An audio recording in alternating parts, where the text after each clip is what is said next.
비유, 성경에 나오는 말씀의 비유, 우리가 세 번째 시간입니다. 세 번째 시간. 첫 번째 시간에는 우리가 씨 뿌리는 자의 비유를 했죠. 씨 뿌리는 자의 비유. 보통 개교에서는 씨 뿌리는 자의 비유에서 씨 뿌리는 자의 비유에 씨 뿌리는 자의 포커스를 맞추지 않고 그 밭에 대해서 자꾸 맞췄다고 했죠. 그런데 우리가 다른 관점에서 씨가 밭을 변화시키는 것이지 같이 스스로 변할 수 없다라는 그러한 내용으로서 우리가 은혜를 나누었습니다. 두 번째 시간에는 우리가 그 열 문화에 대해서 우리가 그 비유로 하신 예수님의 말씀을 우리가 깨달았지요. 예수님께서도 그 열 문화를 우리에게 주실 때는 그냥 주신 것이 아니라 삭개오라는 준비된 사람, 또 수오보니게 여인처럼, 또는 요한복음 4장에 나오는 5 남편을 둔 그런 사마리아 여인, 바로 그런 사람들이 말씀을 들을 수 있는 귀를 가진 준비된 자였어요. 그런 사람들에게 바로 열 문화를 주고서 그들로 하여금 장사하라 이렇게 한 것이죠. 그래서 한 문화를 갖고 10배를 나눈 사람, 또 한 문화 갖고 5배를 만든 사람, 또 어떤 사람은 한 문화를 그대로 수건에 싸뒀다가 그대로 주인에게 갖고 와서 결국은 있는 것까지 빼앗기고 슬피 우는 그러한 믿음의 사람이 있었습니다. 또한 삭개오를 바라보는 많은 군중, 시기하는 군중들이 있었고, 또 왕위를 얻으러 간 그 주인이 우리의 왕이 되기를 싫다하는 사람들을 하나님께서는 심판하셔서 그들을 죽이겠다고 얘기했습니다. 그것이 바로 우리 열 문화의 비유죠. 그래서 열 문화의 비유나 달란트의 비유는 우리가 교회에 다니면서 어떤 구제나 또는 우리의 어떤 행위, 우리가 생각하는 그러한 율법의 생각대로 하는 것이 결코 하나님 나라에 들어갈 수가 없다는 것을 우리가 은혜를 나누었던 것입니다. 오늘은 바로 그 잃어버린 자, 지난 시간에 이 하나님께서 예수 그리스도를 보내신 것은 바로 우리로 하여금 구원을 얻기 위해서, 잃어버린 자를 찾아서 구원을 얻게 하시기 위해서 그렇게 했다고 말씀을 여러분에게 전했습니다. 에스겔서 34장을 한번 찾아보실까요? 구약 성경 1205쪽입니다. 바로 오늘은 잃어버린 자, 잃어버린 양의 비유로 누가복음 15장을 볼 터인데, 그 15장을 보기 전에 에스겔서 34장 16절의 말씀을 우리가 보겠습니다. 구약의 선지자인 에스겔은 과연 잃어버린 자에 대해서 어떻게 표현하고 있는가, 거기에 대해서 보겠습니다. 자, 34장 16절 보실까요? 그 잃어버린 자를 내가 찾으며 쫓긴 자를 내가 돌아오게 하며 상한 자를 내가 싸매어 주며 병든 자를 내가 강하게 하려니와 살진 자와 강한 자는 내가 멸하고 공의대로 그것들을 먹이리라 이렇게 얘기했습니다. 여호와께서 잃어버린 자를 찾으신다라고 했죠. 지난 시간에도 말씀을 드린 것처럼 말라기 선지자도 이 말씀을 인용해서 그대로 얘기합니다. 그래서 아비의 마음을 자식에게로, 자식의 마음을 아비에게로 돌리게 하겠다라는 그 구약의 맨 마지막에 그 약속이 결국은 예수 그리스도가 옴으로 해서 신약시대의 성취가 되는 것을 우리가 볼 수 있습니다. 34장 4절 한번 보실까요? 너희가 그 연약한 자를 강하게 아니하며 병든 자를 고치지 아니하며 상한 자를 싸매어 주지 아니하며 쫓긴 자들을 돌아오게 아니하며 잃어버린 자를 찾지 아니하고 다만 강포로 그것들을 다스렸도다. 지금 이 34장 1절서부터 쭉 8절까지 9절까지 이렇게 얘기하는 것은 바로 뭐냐면 먼저 믿음에 가진 사람을 얘기하는 거예요. 그럼 오늘날에 예를 들어서 목사나 또 장로나 권사나 집사나 먼저 믿음을 가진 사람들이 바로 형제들을 제대로 인도하지 아니하는 것들에 대해서 지금 경계의 말을 하는 것입니다. 자, 그렇다면 오늘의 본문 누가복음 15장으로 여러분 가보시겠습니다. 누가복음 15장에 가면 여러 가지 비유의 말씀이 나옵니다. 비유의 말씀 중에서 첫 번째 15장 3절부터 7절까지 보면은 100마리의 양 중에서 99마리의 양은 그대로 있고 1마리의 양을 잃어버렸다 얘기하는 것입니다. 그래서 100마리의 양, 그 중에 잃어버린 1마리의 양, 그것을 얘기하고요. 8절서부터 보면은 10절까지 드라크마, 10드라크마를 얘기합니다. 한 여인이 10드라마 가운데 한 드라크마, 이건 화폐의 단위입니다. 한 드라크마를 잃어버린 그 비유에 대해서 이야기하고, 11절 보시면은 11절에서부터 마지막까지 쭉 보게 되면 바로 무엇을 얘기하냐면 탕자의 비유라고 보통 우리가 설교할 때 그렇게 이야기하는 두 아들과 아버지의 이야기입니다. 그래서 오늘은 그 탕자의 포커스를 맞추는 것이 아니라 도리어 아버지에 대해서 포커스를 맞춰서 우리가 좀 살펴보고자 합니다. 보통 여러분들이 설교를 들으면 회개하고 돌아오면 아버지가 반갑게 받아준다. 그러니까 회개해야 된다. 이런 것이죠. 오늘은 각도를 좀 관점을 달리 보겠습니다. 자, 15장 1절, 2절 보시기 전에 먼저 하나 보실 게 있는데, 먼저 누가복음 지난주에 했던 19장을 한번 살려보세요. 누가복음 19장 9절 보실까요? 19장 9절에 있는 것은 삭개오에게 예수님이 하시는 예언입니다. 근데 그 예언은 바로 이루어지는 예언이에요. 하나님의 예언은 수천 년에 걸쳐서도 이루어지지만 바로 현실적으로도 이루어지고 또 미래에도 이루어지는데, 여기 19장 9절과 10절에 보면 바로 이루어지는 그 예언을 바로 볼 수 있습니다. 19장 9절 보실까요? 예수께서 이르시되 오늘 구원이 이 집에 이르렀으니 이 사람도 아브라함의 자손이미로다. 인자에 온 것은 잃어버린 자를 찾아 구원하려 함이니라. 이렇게 얘기하죠. 아브라함의 자손이라 그러면 아브라함은 믿음의 조상이고 믿음의 계열에 바로 삭개오가 이르렀다라는 것이고, 예수님께서 오늘 바로 구원에 이르렀다 얘기하며 19장 1절 2절에 나오는 이 삭개오는 마태복음을 지은 저자이기도 합니다. 바로 이 세리였고 그 당시 이스라엘 사람들, 특히 유대인들에게 소외당하고 무시당했던 바로 이 세리가, 마태가 변화되는 그 날이죠.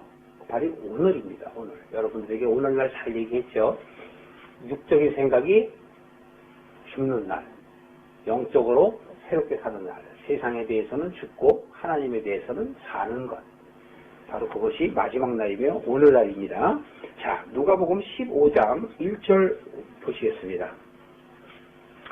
15장 1절에 보면, 자, 예수님이 지금 비유로 말씀을 하실 때 그 배경은 어떤가 보겠습니다. 모든 세리와 죄인들이 말씀을 들으러 가까이 나아오니 바리새인과 서기관들이 원망하여 가로되 이 사람이 죄인을 영접하고 음식을 같이 먹는다 하더라. 자, 이렇게 바리새인들이 죄인이며 세리를 무시하고 자신들만 의롭다고 생각하는 그것을 예수님께서 어떻게 하려고 그러죠? 견책하려고 하는 것이에요. 견책하려고 이러한 비유를 말씀드리는 것이다 라는 것을 여러분 볼 수 있고, 바로 여기서 세리와 죄인, 또 한 파트는 바리새인과 사두개인을 여러분이 염두에 두고 예수님께서 하시는 말씀을 귀담아 들으실 때 말씀이 이해가 풀리는 것입니다. 자, 4절 보실까요? 예수님이 비유로 말씀하십니다. 너희 중에 어느 사람이 양 100마리가 있는데 그 중 하나를 잃으면 99마리를 덜에 두고 그 잃은 것을 찾도록 찾아다니지 아니하느냐. 잃은 것을 찾기 위해서 간다는 것이에요. 또 찾은즉 즐거워 어깨에 메고, 끌고 오는 게 아니라 어떻게 한다고요? 어깨에 메고 집에 와서 그 벗과 이웃을 불러 모으고 말하되 나와 함께 즐기자. 나의 잃은 양을 찾았노라 하리라. 내가 너희에게 이르노니 이와 같이 죄인 하나가, 여기서 해석을 해줘요 예수님께서. 이것을 왜 해줄까요? 바리새인과 사두개인들 보고 들으라고 하는 소리예요. 지난번에 여러분 씨 뿌리는 자의 비유에서도 예수님께서는 그들이 못 알아듣게 얘기하시죠. 수많은 사람들이 5병이요 기적을 7병이요 기적을 이룬 후에 수많은 사람들이 왔을 때 예수님께서 씨 뿌리는 비유를 하셔요. 그러면서 들을 귀 있는 자는 들을지어다 라고 얘기하시며 12 제자들만 따로 불러갖고 가르치신단 말이에요. 내용을 다 설명해 준 것이 아니라 수많은 사람이 아무리 예수 그리스도를 찾는다 할지라도 택함 받은 자는 몇 명이었어요? 12명밖에 없었어요. 여러분, 믿음은 내가 믿겠다고 해서 믿어지는 것이 아니라 하나님께서 믿게 해야 되는 것이에요. 그래서 하나님께 보신 자들, 하나님께 선택 받은 자들이 영이 움직여서 깨닫게 해야 되는 것이고 하나님의 때에 그들이 변화가 되는 것입니다. 여기서 지금 잃어버린 양 한 마리는 바로 세리와 죄인을 얘기하는 거예요. 들을 귀가 열려있는 자. 지금 15장 1절에 보면 세리와 죄인들이 왜 예수님 앞에 나와 있다 그랬어요? 말씀을 들으러. 그런데 바리새인과 서기관들은 말씀을 들으러 온 게 아니죠. 바로 트집을 잡으려 하는 것이죠. 자기들은 회개할 일이 없다라고 생각하는 사람들이에요. 이 사람들은 세례 요한에게도 세례를 받지 아니했어요. 여러분들이 우리가 세례 요한 얘기를 했을 때 죄인들과 사람들은 어떻게 됐습니까? 세례를 받았죠. 그러나 바리새인들이나 사두개인들은 세례를 받지 않았어요. 그럼 이 사람들은 어떠냐? 여호와를 믿지 않는 사람이냐? 아니란 말이에요. 믿는 사람이란 말이에요. 같은 하나님을 믿는 사람 가운데서도 바로 이렇게 잃어버린 양과 스스로 나는 잘 믿고 있다. 하나님과 함께하고 있다라고 얘기하는 사람을 지금 비유로 얘기하는 거예요. 그래서 7절에 그 풀어주기를 이렇게 풀어줍니다. 내가 너희에게 이르노니 니와 같이 죄인 하나가 회개하면 하늘에서 회개할 것이 없는 의인 99을 인하여 기뻐하는 것보다 더 하리라. 그러니까 99명은 바리새인과 사두개인을 얘기하는 것이에요.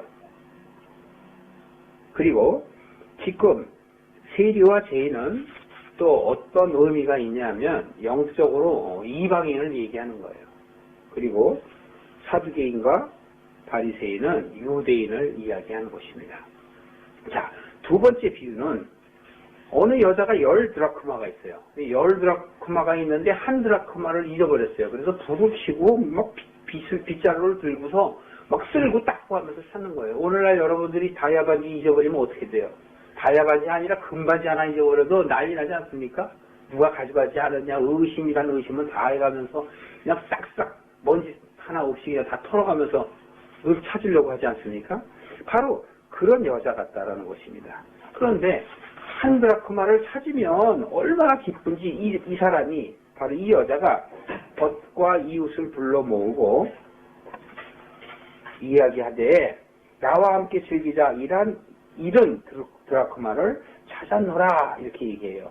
그런데 이걸 또 풀어줍니다. 10절에 보면 내가 너희에게 이르노니, 예수님께서 두 가지 비유를 들어서 지금 말씀하시면서 이렇게 얘기합니다. 죄인 하나가 회개하며, 그렇다면 여기서 잃어버린 한 드라크마는 죄인이 회개하는 것을 나타내는 것이지요. 하나님의 사자들 앞에 기쁨이 되리라.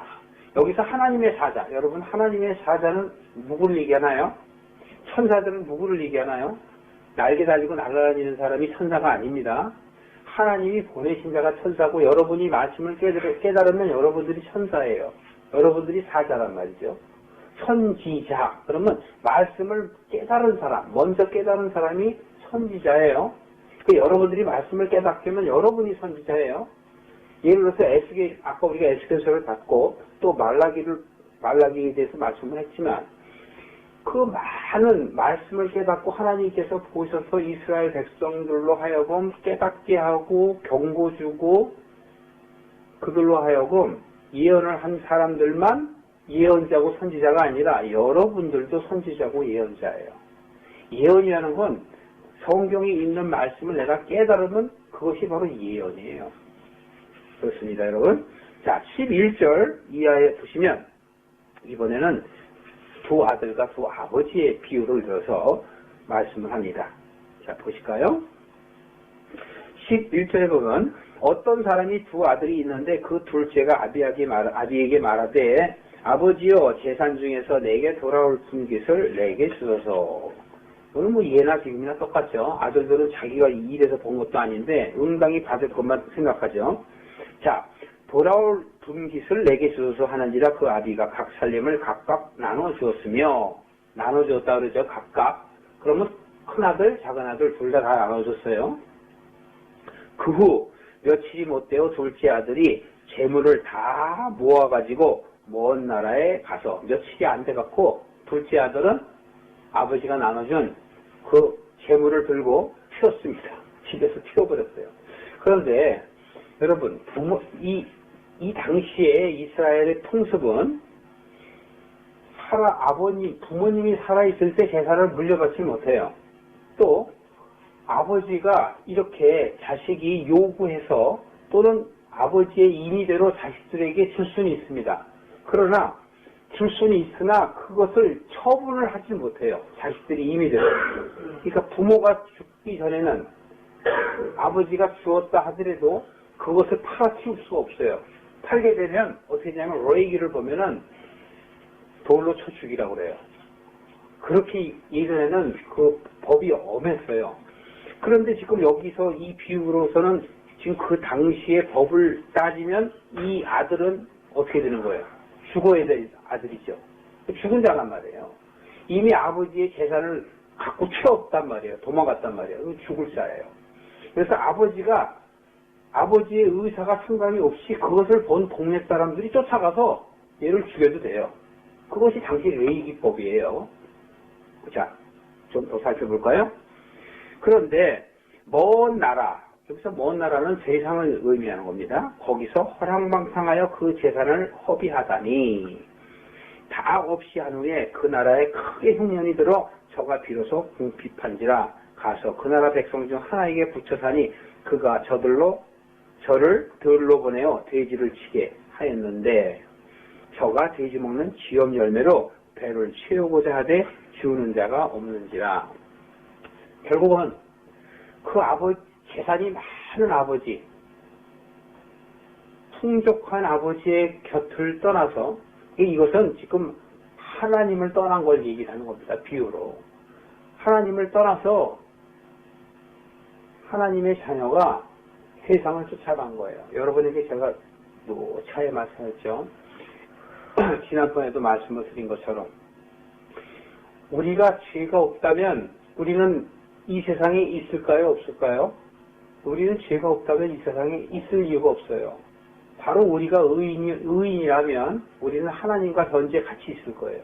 우리가 죄인이기 때문에 이 세상에 와 있는 것이죠. 그 죄를 깨닫게 하시려고 제가 여러분들에게 그 신앙의 기본 프린트 나눠드린 것처럼 바로 우리가 이 세상에 온 것은 죄를 깨닫고 돌이키게 하기 위해서예요. 하나님의 뜻을 첫 번째 이루는 것이 첫 번째 목적이고 두 번째는 우리가 죄를 깨닫고 하나님을 찬미하기 위해서 우리를 보내셨어요. 그리고 우리가 이 세상에 와서 할 일은 두 가지죠. 뭐죠? 잊어버렸어요? 그리스도를 본받는 것이죠. 여러분 프린트 나눠드리면 제가 이렇게 씌워주라고 했잖아요. 성경책에다. 두 번째는 뭐냐면 영광의 교회가 되는 거예요. 에베소서 5장 26절의 말씀이죠. 물로 씻어서 영광이 되게 하는 거예요. 영광의 교회. 그러니까 우리가 교회란 말이에요. 우리가 성전이고 근데 그냥 우리는 될 수가 없어요. 물로 씻어야 돼. 그 물은 말씀이란 말이죠. 바로 그 말씀으로 씻어서 온전하고 티가 없게 하고 흠이 없게 하는 거예요. 제가 나누는 스테이터는 여러분 항상 들고 다니면서 여러분들이 외우다시피 할 정도로 해야 돼요. 이거 그래서 이게 박혀야 돼요. 내 가슴 속에 심정이 아주 박혀야 됩니다. 그래서 그 나눠드린 것은 바로 성경을 우리에게 주신 목적, 하나님의 일, 예수님이 이 세상에 오신 목적, 예수님의 일, 우리가 이 세상에 온 목적, 우리의 일, 이런 거 잘 여러분이 크리스찬이라면 잘 알고 계셔야죠. 지금 이 두 아들에게 아버지가 다 제사를 나눠줬어요. 그런데 큰 아들은 지금 어디에 있나요? 아버지와 함께 있어요. 그리고 한 아들은 아버지 거를 들고 튀었다는 얘기죠. 그러는데 결국 튀어서 세상으로 간 거예요. 세상으로 가서 거기서 다 허랑방탕하게 다 써버리고 이제는 그들의 종이 돼서 돼지 치는 일을 하게 되었단 말이에요. 그러니까 돼지는 뭐예요? 여기서 얘기하는 돼지는 짐승을 얘기하죠. 여러분 예수님께서 그 거라사 지방에서 귀신 들린 그 군대 귀신 들린 그 사람에서 그 귀신들을 쫓아갖고 어디에다 집어넣었어요? 돼지에다 집어넣었죠. 그래서 그 돼지를 예수님께서 바다로 내몰아서 다 죽었죠. 바로 그 돼지라는 것은 이스라엘 사람들의 혐오 짐승이에요. 이스라엘 사람들은 돼지고기 안 먹습니다. 그런데 바로 이 돼지처럼 돼버렸다는 거예요. 이 세상을 쫓아서 짐승처럼 변해버렸다는 거예요. 누가? 하나님의 자녀가 이렇게 변했다는 것이에요. 그러니까 세상의 유혹에 빠져서 변하게 됐다는 거예요. 그러면서도 돼지가 먹는 쥐용 열매도 배불리 먹지 못해서 허기가 지니까 이제서야 이 둘째 아들이 누구를 생각하게 됐을까요? 아버지를 생각한 거예요. 자, 그 아버지를 생각하고 뭐 설교 여러분이 많이 들어서 잘 아실 거예요. 자, 한번 볼까요? 자, 17절에 보면 이에 스스로 돌이켜 가로되 내 아버지에게는 양식이 풍족한 품꾼이 얼마나 많이 있는고. 자기는 아버지 집에 있는 품꾼을 갖다가 지금 풍족한 품꾼이라고 비유해요. 그렇다면 자기는 얼마나 지금 현재 고생을 한다는 얘기를 하는 건가요? 그래서 역시 이러잖아요. 나는 여기서 줄여 죽는구나, 굶주려 죽는구나 라는 거예요. 결국은 말씀을 잊어버리고 세상 것이 내가 들어오니까 하나님의 말씀이 없으면 영이 죽는 거예요. 그걸 지금 표현하고 있는 것입니다. 그래서 지금 스스로 돌이켜라고 얘기하죠. 그런데 스스로 돌이키는 건 자기 자신이 돌이키는 것이 아니고 결국은 하나님의 사람들은 그 환경과 경험을 통해서 죄를 지게 되면 그걸 돌이키게 돼요. 하나님의 사람이 아닌 사람은 죄를 돌이키지 않아요. 그러니까 그들은 있는 그대로예요. 자기 죄에 빠져서 요한복음 8장에 보면 그 자세히 있어요. 요한복음 8장 여러분 그 21절서부터 27, 8절 이렇게 쭉 보면은 선택받지 못한 자들은 죄 안에 있다가 그냥 죄로 망하는 거예요. 그들은 죄를 느끼지를 못해요. 예수 그리스도를 지금 믿지 않는 많은 비크리스찬들을 두고 하는 얘기예요. 하나님은 비크리스찬들에 대해서 전혀 관심이 없으세요. 여러분 잘 이해하시죠? 수로보니게 여인이 예수님께 찾아와서 마태복음 10장 8절인가 나오죠. 수로보니게 여인이 예수님께 찾아와서 내 딸이 귀신이 들려서 너무 지금 고생을 하는데 난 쟤만 좀 살려주면 내가 무슨 일이든지 하겠습니다 할 때 예수님께서 어떻게 했죠? 응? 나는 잃어버린 양, 거기서도 표현이 나와요. 나는 잃어버린 양 외에는 보내심을 받지 않았다 이렇게 얘기해요. 그러니까 예수님이 이 세상에 오신 것은 잃어버린 양을 구원하는 거예요. 우리가 아까 누가복음 19장 봤잖아요. 누가복음 19장에서 잃어버린 자를 찾아서 구원하시기 위해서 인자가 오셨다고 얘기했잖아요. 같은 말씀이란 말이죠. 그러니까 예수님께서는 당신에게 보내신 자, 하나님께서 내게 보낸 자들만 마지막 날에 다 살리는 거란 말이에요. 육적인 것을 덮게 하고 영적인 삶을 찾을 수 있도록 하는 것이죠. 지금 바로 그 수로보니게 여인도 바로 하나님 예수님께 간절히 매달렸죠. 심지어 개 같다고 표현을 한다 할지라도 개도 주인의 상에서 떨어지는 부스러기를 먹지 않습니까? 라고 얘기했을 때 바로 예수님께서는 그 여자를 미워서 싫어서 그런 것이 아니고 시험을 해본 거예요. 믿음을 시험해 보란 거예요. 그랬을 때 그에게는 믿음이 받을 만한 그 믿음이 있기 때문에 예수님께서는 그 즉시 바로 그 딸을 고쳐주죠. 그래서 내 믿음대로 될지어다. 그렇게 예수님이 말씀을 해주시는 그 장면을 여러분들이 아실 것입니다. 지금 여기서 이 둘째 아들이 스스로 돌이켜라고 성경에 표현은 되어 있지만 이것은 스스로 돌이키는 것이 아니 하나님께서 환경을 만들어 주신 거예요. 바로 타락한 자들은 스스로 깨닫고 자기가 돌이키지 않습니다. 어떨 때 돌이켜요? 하나님께서 환경을 통해서 바꿔줄 때, 어떤 사람은 몸을 쳐서, 어떤 사람은 직업을 쳐서, 어떤 사람은 환경을 쳐서 여러모로 바꾸는 것이에요. 그래서 하나님의 자녀는 하나님께서 막대기로, 시편에 보면 막대기와 지팡이가 나를 안위하시나이다 이러죠. 그럼 그 막대기가 지팡이가 나를 지켜준다 그런 뜻이 아니고 바로 양을 톡톡 치면 삐뚤어가는 양들이 바로 그게 한다는 뜻이거든요. 자, 그 이후에 보겠습니다. 18절에 보면 내가 일어나 아버지께 가서 이제 가려는 마음이 생긴 거예요. 이게 바로 이제 세상에 대한 마지막 날이 되는 거예요. 마음을 바꾸는 것. 바로 이 마음을 바꾸는 것이 여러분 베드로전서 3장 21절에 보면 세례를 받은 거라고 얘기하죠. 바로 세례는 구원의 표다. 기억나시죠? 세례는 구원의 표다. 죄가 제하여져 버리는 것이 아니고 양심이 회복되어 하나님을 어떻게 하는 것? 찾아가는 것이란 말이에요. 지금 여기서 죄가 없어진 게 아니에요. 이 아들이 죄가 없어진 게 아니고 마음이 바뀌는 게 이게 세례예요. 그러니까 꼭 교회에서 물로 세례를 줘야지만이 되는 게 아닙니다. 그거는 구원하는 표식이란 말이에요. 마음이 바뀌어야 돼요. 양심이 회복이 돼야 돼요. 세상을 쫓던 마음이 하나님을 쫓던 마음으로 바뀌려는 생각이 들어야 돼요. 그것이 없으면 절대 바뀌지가 않습니다. 그냥 그 다음 절 한번 볼까요? 내가 일어나 아버지께 가서 이르기를 아버지요 내가 하늘과 아버지께 죄를 얻었사오니 회개하는 거예요. 이제 후회하면 한 거죠. 후회하고 이제 회개하는 거예요. 지금부터는 아버지의 아들이라 일컬음을 감당치 못하겠나이다. 나를 품꾼의 하나로 보소서 하리라 하고 일어나서 아버지께로 돌아가요. 자, 그런데 아들이라 칭함을 받던 자가 이제는 자기 스스로 어떻게 돼요? 종이 되겠다고 합니다. 아버지의 종이 되겠다. 그건 내 생각이지 아버지 생각이 아니에요. 아버지는 자녀가 종이 되기를 원하지 않습니다. 여러분의 자녀가 종이 되기를 여러분 바라는 사람이 있어요? 아무리 자식이 잘못했어도 자식은 자식이란 말이에요.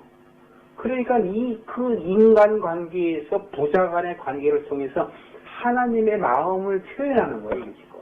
하나님의 마음을 표현해요. 그 표현하는 모습이 바로 그 뒷절에 나옵니다. 20절 이에 일어나서 아버지께로 돌아가니라. 아직도 상고가 먼데 집이 아직도 멀었다는 얘기예요. 아버지께서 저를 보고 측은히 여겨 달려가 목을 안고 입을 맞추니. 자, 아버지께서 어떻게 돼요? 아버지께서 상고가 먼데 누구에게 가요? 아들이 아버지께 뛰어가는 게 아니고 아버지가 뛰어간다니까요. 여러분, 하나님은 아무리 이 사랑하는 자녀가, 하나님의 자녀가 죄를 짓고 마귀를 쫓아서 사단의 계기에 빠져서 미혹에 빠져서 넘어간다 하더라도 아버지는 우리를 지켜보신단 말이에요. 임마누엘 하신다고요. 그런데 우리가 깨닫지 못하는 거예요. 그래서 창세기 1장 2절에 보면 어둠 가운데 있고 흑암이 깊다라는 거예요. 그래서 혼돈하고 공허한 거예요. 혼돈하고 공허한 거는 바로 그 아들의 마음이 그렇다라는 것이에요. 여기 이 아들, 잃어버린 이 탕자가 그 마음에 흑암이 공허하고 혼돈할 때에 돌이키려는 마음이 생긴 거예요. 왜? 창세기 1장 3절에도 빛이 있으라 하잖아요. 바로 그 빛이 성령이란 말이에요. 성령께서 이 아들에게 임한 거니까 내가 스스로 돌이킨 것이 아니고 하나님께서 돌이키게 하신 거라고. 그렇기 때문에 이 아버지는 벌써 거리도 멀은데도 아들 머리통만 보이는데도 아버지가 뛰어간다니까요. 그게 하나님의 마음이에요. 그러니까 우리가 회개하는 것이 아니라 바로 하나님께서 우리로 하여금 회개할 수 있는 환경을 주시고 내가 발을 움직이려고 그러면 그분이 먼저 내게로 오신다니까요.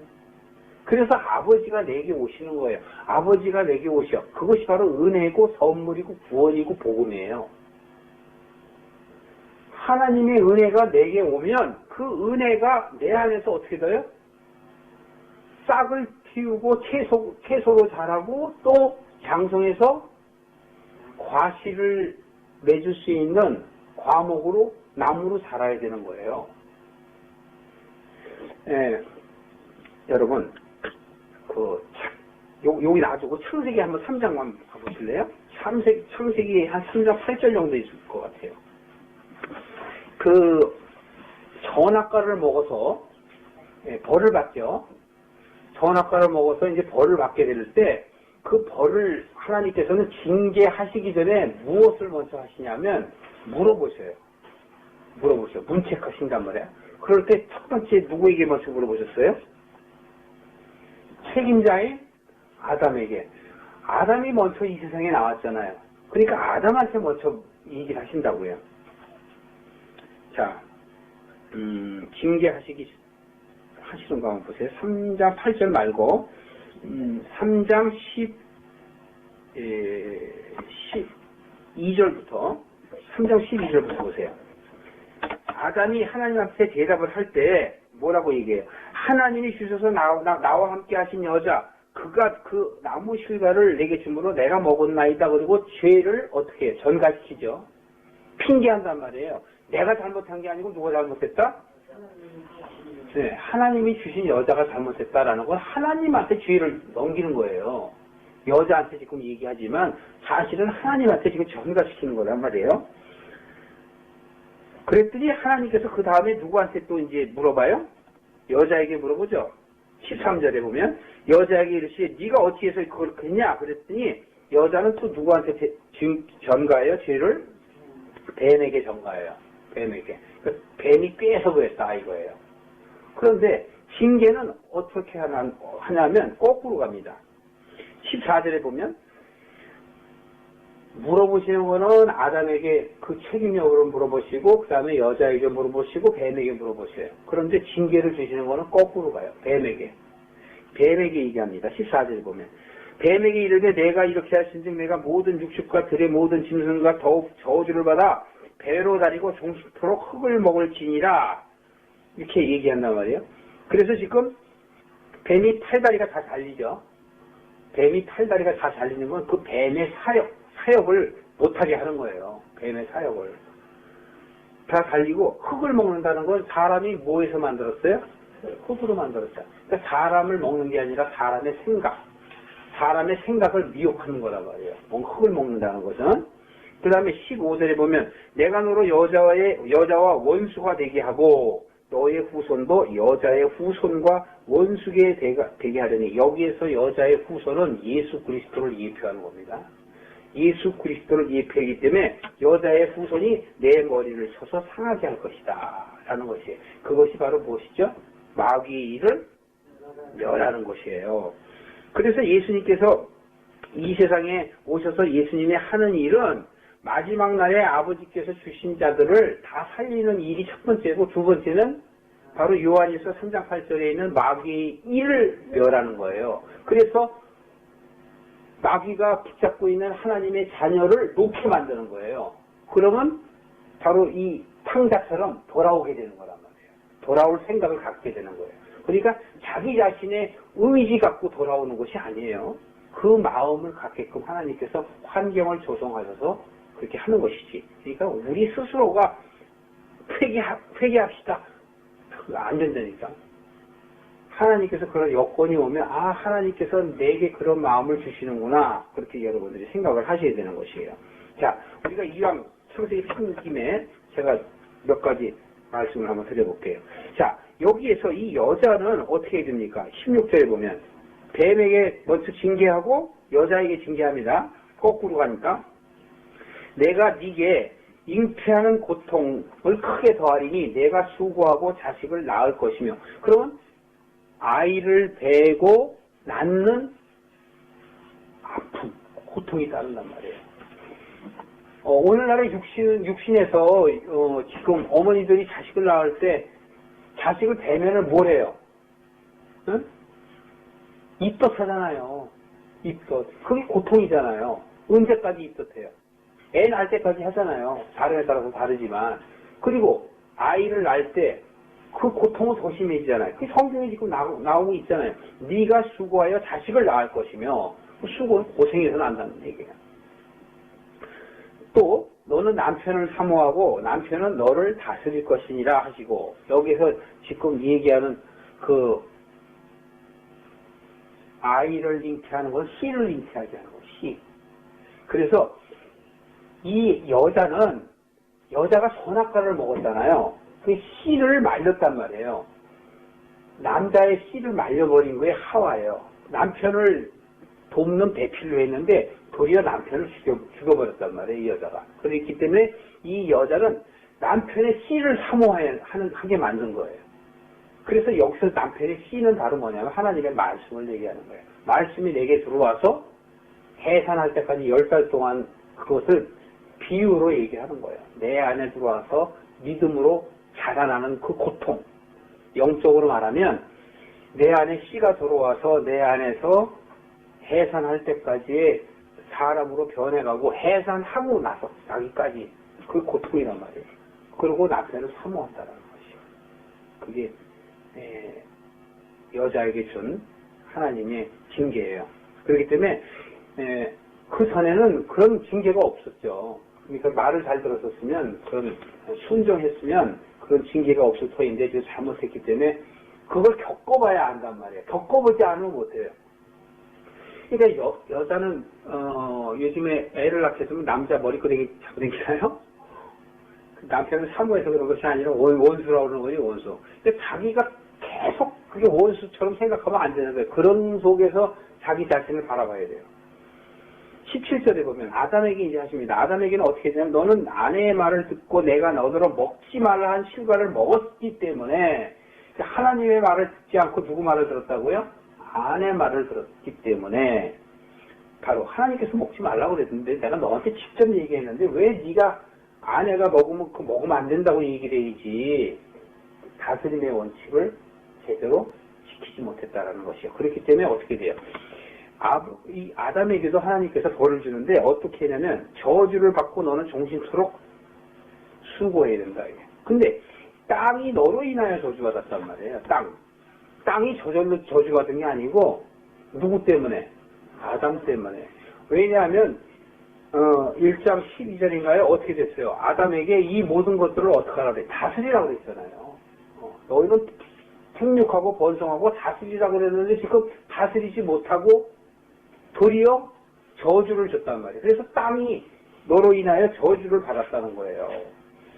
바로 다스려야 할 사람이 다스리지 못하면 하나님의 이 탕자 비유 똑같은 겁니다. 탕자가 자기가 다스려야 될 걸 못 다스렸죠. 아버지를 떠나면 안 되는데 떠났단 말이에요.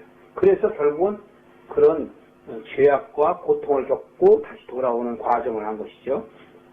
자, 그렇기 때문에 아담은 종신토록, 종신이라는 건 뭐예요? 죽을 때까지라는 얘기죠. 죽을 때까지 어떻게 해야 돼요? 수고하여야 땅에서 나는 소산을 먹는데 땅은 가시덤불과 엉겅퀴를 낼 것이다. 이렇게 해요. 여러분 씨 뿌리는 자의 비유에서 가시덤불 이해하시죠? 가시덤불 때문에 뿌리가 있으나 자라지 못하잖아요. 가시덤불로 인해서. 그러니까 온전하지 못한다는 거예요. 그러면 온전하려면 어떻게 돼요? 가시덤불을 제거해야 되잖아요. 그 가시덤불을 제거를 하려면 바로 어떻게 돼요? 수고해야 돼요. 가시덤불을 제거하려면. 그래서 종신토록 수고하여야 소산을 먹을 텐데 18절에 보면 엉겅퀴와 가시덤불밖에 안 된다 이거야. 바로 엉겅퀴와 가시덤불이라는 건 오늘날의 사람들이 추구하는 일들을 얘기한다고 제가 얘기했죠. 세상 사람들이 얘기하는 문화나 예술이나 정치나 명예나 권위나 그런 모든 세상 사람들이 추구하는 것들이 바로 하나님 보시기에는 바로 가시덤불이고 엉겅퀴란 말이에요. 그런데 이 미혹에 빠져 있는 사람들은 뭣도 모르고 그것이 다인 것으로 쫓아가는 거죠. 그래서 말씀을 비유를 잘 보셔야 돼요. 왜냐하면 15장이 아닙니다. 3장 18절에 보시면 바로 너희가 먹을 것은 밭의 채소인즉 그랬죠. 여러분 기억나세요? 밭의 채소를 먹으라고 그랬어요? 안 먹으라고 그랬어요? 먹으라고 그랬잖아요. 1장 한번 살펴보세요. 1장 29절 1장 29절에 보면 하나님이 가라사대 내가 온 지면에 씨 맺는 모든 채소와 씨 가진 열매 맺는 모든 나무를 너희에게 주느니 너희 식물이 되리라 그랬잖아요. 씨가 있는 것. 씨가 있는 것을 줬단 말이에요. 그래서 지금 여기서 하나님께서 아브라함에게 뭐냐면 너는 지금 씨가 없는 가시덤불과 엉겅퀴를 너희들은 낸다 이거예요. 그런 거를 이 세상에서 쫓게 될 것이다라는 걸 미리 얘기하신 거예요. 하나님은 벌써 우리의 미래가 어떻게 될 걸 다 아시기 때문에 네가 땀을 흘려서 그런 걸 얻지만 그거는 하자것없는 가시덤불이나 엉겅퀴에 불과하다. 네가 먹어야 할 것은 바로 채소이며 식물을 먹어야 된다. 이렇게 얘기해요. 왜? 씨가 있는 걸 먹어야 튼튼하고 그 씨가 자라서 나무가 되고 또 씨를 맺잖아요. 그러니까 우리가 믿음이 들어오면 그 믿음이 자라서 장성해서 또 믿음을 낼 수 있는 것. 그거를 바로 얘기하는 거예요. 영적으로 얘기하면 우리가 하나님을 알게 되고 예수 그리스도를 만나게 되면 밖의 현상이 우리가 바뀌어져요. 그것이 바로 남자가 바뀌어지는 것을 지금 얘기하는 거예요. 아담이. 그리고 안에 밖이 변하는 게 쉽습니까? 안이 변하는 게 쉽습니까? 밖이 변하는 게 쉽잖아요. 밖은 여러분들이 의지적으로 하잖아요. 아주 교회 안 가면 하나님한테 지지는 것 같아. 그러니까 가잖아요. 그게 바로 바뀌고 그게 율법이에요. 그게 옛사람이라고. 그러니까 밖은 쉬워요. 그런데 안은 어때요? 해산하는 고통이 있다니까. 그 안이 바로 뭐냐면 속사람이에요. 그걸 여성으로 표현한 것 뿐이에요. 하나님께서. 이게 속사람과 겉사람이 하나가 되는 것. 그게 바로 물로 씻어 온전하고 흠이 없고 영광의 교회가 되는 거란 말이에요. 자, 19절에 보면 식물을 먹고 필경은 얼굴에 땀이 흘려야 식물을 먹는데요. 얼굴에 땀이 흘러야. 그게 뭐예요? 말씀을 쫓아가야 된다는 얘기죠. 저절로 안 되는 거예요. 네가 노력하고 애를 써도 제대로 못 먹는다는 거예요. 그게 바로 탕자 얘기를 하는 거예요. 그래서 결국은 너는 흙이니 흙으로 돌아갈 것이요. 이렇게 얘기해요. 그리고 21절에 보면 하나님께서 또 희망을 주시죠. 징계하신 이후에 그들에게 회복할 거를 주신단 말이에요. 그 아내와 아담을 위하여 뭘 지어 입으셔요? 가죽옷을 지어 입으세요. 바로 가죽옷은 그리스도의 보혈과 예수 그리스도의 예표란 말이에요. 그 처음엔 뭐 입었어요? 이 사람들이. 처음에는. 그 앞에 보시면 나오잖아요. 7절, 3장 7절 보시면. 이에 그들의 눈이 밝아 자기들이 몸을 벗은 줄을 알고 무엇으로 엮고 치마를 했어요? 무화과 나무. 무화과 나무. 그러니까 무화과 나무는 바로 자기 생각이란 말이에요. 하나님과 아담이 하나가 되어야 하는 불구하고 하나가 되지 아니하고 이제는 하나님의 생각은 없어지고 자기 생각만 남은 거예요. 믿는 자라 할지라도 탕자가 지금 어때요? 아버지와 하나가 되지 아니하고 자기 생각 가버렸잖아요. 튀어버렸잖아. 똑같은 얘기예요. 그러니까 성경은 창세기를 보나 어딜 보나 같은 비유란 말이에요. 지금 여기에서도 그 선악과를 먹지 말라 그러면 먹지 말아야 돼요. 그런데 스스로 자기가 하나님처럼 높여지려고 그 사단의 꼬임에 빠진 건 말이죠. 그러나 하나님께서는 그 죄된 자녀, 여기에서는 아담과 하와지만 그들이 돌아오기를 원하셔서 가죽옷을 입히셨다라는 것입니다. 그것은 결국은 하나님의 사랑이 그대로 그들을 감싸고 있고 임마누엘 하고 있다는 것을 보여주는 것입니다. 자, 누가복음 15장 다시 보실까요? 자, 이제 결론에 들어가겠습니다. 자, 보세요. 지금 이 누가복음 15장에서 이 아들이 지금 아버지께로 왔을 때 아버지가 막 뛰어나갑니다. 그러니까 그렇게 아버지께서는 처음부터 그가 아들이 타락했을 때부터 계속 생각하고 주시하고 계셨다라는 거죠. 그래서 보십시오. 22절에 보면 아버지가 종들한테 이야기하되 제일 좋은 옷을 내어다가 입히고 손에 가락지를 끼우고 발에 신을 신기라. 그리고 살진 송아지를 끌어다가 잡으라. 우리가 먹고 즐기자. 야, 우리가 먹고 즐기자 하라는 건 바로 요 이전의 비유들과 비슷하죠. 같은 비유란 말이에요. 잃어버린 양, 잃어버린 드라크마를 찾았을 때 신지들과 아는 사람들을 불러다가 잔치하는 것. 그 모습이 바로 아버지의 모습이란 말이에요.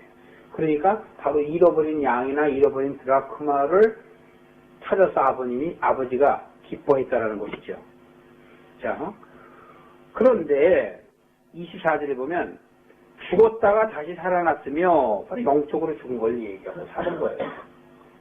바로 여기는 창세기의 아담과 하와를 의미하기도 하고 바로 믿는 하나님의 자녀, 성도들을 얘기하는 거예요.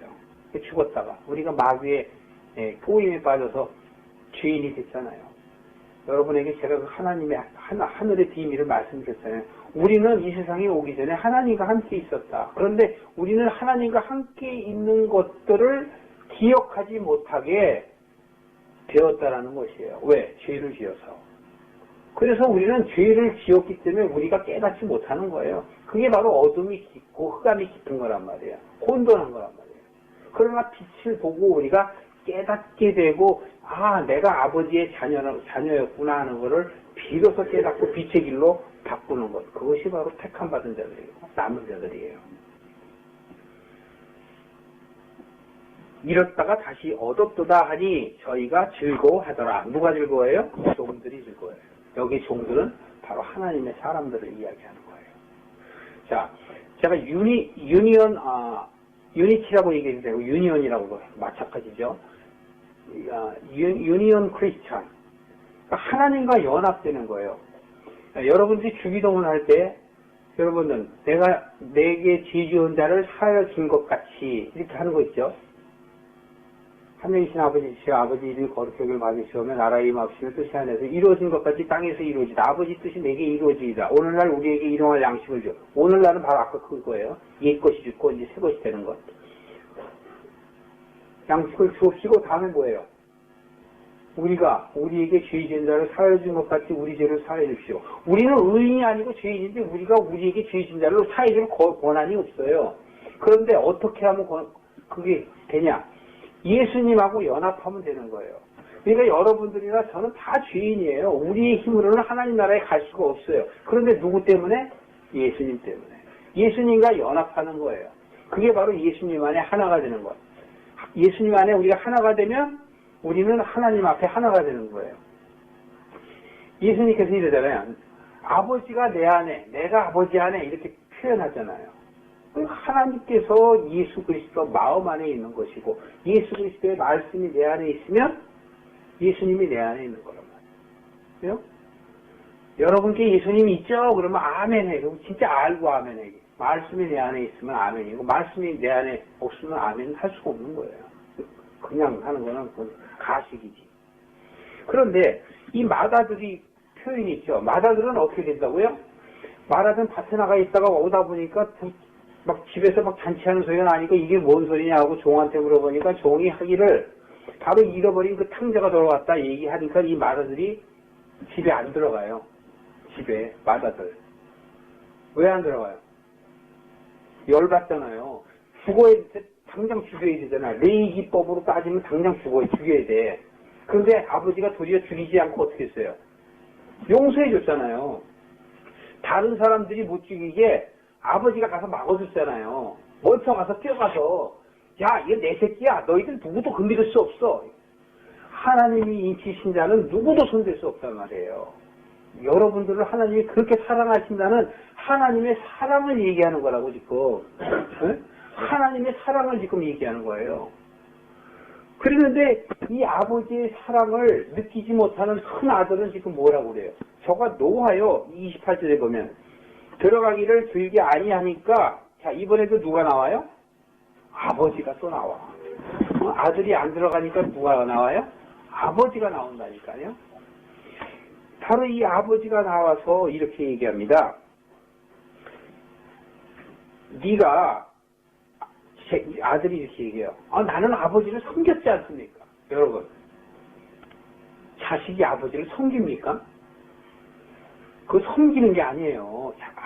자식이 아버지한테 하는 것은 섬기는 게 아닌데 이 자식의 생각은 지금 자기가 아버지를 섬겼다고 생각해요. 그러니까 이것은 부자 간의 관계는 여러분 조직이 아니고 뭐예요? 유기적 체제란 말이에요. 유기적. 그래서 부부 간에도 무촌이고 뭐 그러잖아요. 무촌이다 그러잖아요. 자식 간에도 뭐 일촌, 이촌 그렇잖아요. 그러니까 이것은 조직이 아니에요. 무슨 세상에 이런 조직이 아니고 바로 육이란 말이에요. 육이라는 건 뭐예요? 왔다 갔다 하는 거란 말이에요. 왔다 갔다. 네가 나고 내가 너야. 부모가 자식이고 자식이 부모예요. 그렇기 때문에 자식과 부모는 하나예요. 여러분 그 아브라함 얘기를 알 때 아브라함의 아들 12아들 죄송합니다. 야곱의 아들 12아들이 있었죠. 12아들 중에 맨 마지막에 그 11번째 아들이 요셉이죠. 요셉. 근데 요셉을 그 형들이 팔아먹잖아요. 팔을 때 팔아갖고서 이제 그 애굽에 갔지 않습니까? 근데 이제 나중에 그 바로 왕이 요셉은 놔두고 이게 가라. 그때 요셉이 아니죠. 베냐민이죠. 베냐민을 인질로 잡고 가서 아버지를 데리고 와라 이렇게 얘기해요. 그랬더니 그 아들들이 뭐라고 하냐면 베냐민하고 아버지하고는 붙었다 하나다 이렇게 얘기해요. 하나다. 그렇기 때문에 베냐민을 안 된다 그러면 유다라는 그 아들이 베냐민을 보내고 나를 인질로 잡아주세요. 그런 내용이 있어요. 여러분 잘 기억 안 나시나 봐요. 어쨌든 부모와 자식 간의 관계는 유기적인 관계란 말이에요. 그러니까 자식이 죽으면 부모가 나의 생명도 던진다니까. 자식이 부모를 위해서 생명을 던지는 경우는 많지 않아요. 그런데 부모가 자식을 위해서 생명을 던지는 건 많아요. 바로 지금 하나님께서 이 아버지를 통해서 당신의 사랑을 표현하는 거예요. 그래서 지금 아버지가 오잖아요. 그러면서 그 아들에게 얘기합니다. 야, 너는 나와 같이 있었고 내가 갖고 있는 재산이 다 네 거 아니냐. 뭘 그거 갖고서 동생은 잔치해주고 나는 잔치 안 해줬냐고 그러고 또 네가 나를 섬겼다고 그러느냐. 그 말이 좀 과하지 않느냐라는 식으로 지금 이야기를 하는 겁니다. 그러면서 31절에 보면 내 것이 다 네 것이고 32절에 보면 내 동생은 죽었다 살았으며 내가 잃었다가 얻었기로 우리가 즐거워하고 기뻐하는 것이 마땅하다 하니라. 마땅하다 하니라. 이 심판이에요. 바로. 자, 여기에서 큰 아들을 누구를 지칭하고 있어요? 사두개인과 바리새인을 지칭하는 거예요. 그 다음에 돌아온 탕자는 죄인이며 세리를 얘기하는 것이에요. 같은 비유의 말씀을 지금 여러 가지의 비유로 들어서 이야기하는 것이에요. 그래서 여러분 우리가 누가복음 19장 모두에도 봤습니다만 그 10드라크마 그 10문화도 마찬가지예요. 아버지가 그 주인이 그 달란트를 주고 가거나 그 문화를 줄 때 그 돈이 어마어마한 그 값어치 있는 돈이잖아요. 그거 갖고 장사하라 그러네. 그 장사하라는 건 꼭 이익만 남겨라 그런 뜻이 아니고 손해봐도 상관이 없는 거예요. 그들의 마음을 보는 거란 말이에요. 마음. 주인이 없든 있든 아버지가 있든 없든 하나님이 있든 없든 우리의 마음을 보는 거란 말이에요. 같이 있어도 쳐다보지 않고 그러면 바로 누구예요? 여기 큰아들이에요. 큰아들. 이 큰아들이 바로 뭐냐면 사두개인과 바리새인 자기밖에 모르는 거예요. 그러니까 자기 생각대로 하는 거예요. 자, 하나님께서는 바로 이렇게 잃어버린 자를 통해서 바로 우리를 지칭하는 겁니다. 바로 여러분들을 지칭하는 거예요. 우리가 이 세상에 살고 있는 것은 암흑세계에 살고 어둠에 사는 것입니다. 여러분들이 바로 잃어버린 양처럼 마음을 돌이키려 하는 것은 그저 예수님께서, 하나님께서 여러분에게 주는 은혜를 받으면 돼요. 결론 한 절만 보고 끝내겠습니다. 요한 1서 4장 한번 보실까요? 요한 1서 4장 19절 한번 보세요. 19절 393쪽입니다. 신약 393쪽. 우리가 사랑함은 그가 먼저 우리를 사랑하였습니다. 여기서 그는 바로 누구를 얘기해요? 하나님을 얘기하는 거예요. 그러니까 우리가 먼저 사랑한 게 아니고 누가 먼저 사랑해요? 하나님이 먼저 우리를 사랑하였습니다. 그렇게 얘기하는 겁니다. 그리고 10절 한번 보세요. 4장 10절. 9절부터 보실까요? 하나님의 사랑이 우리에게 이렇게 나타난 바 되었으니 하나님이 자기의 독생자를 세상에 보내시면 저로 말미암아 우리를 살리려 하십니다.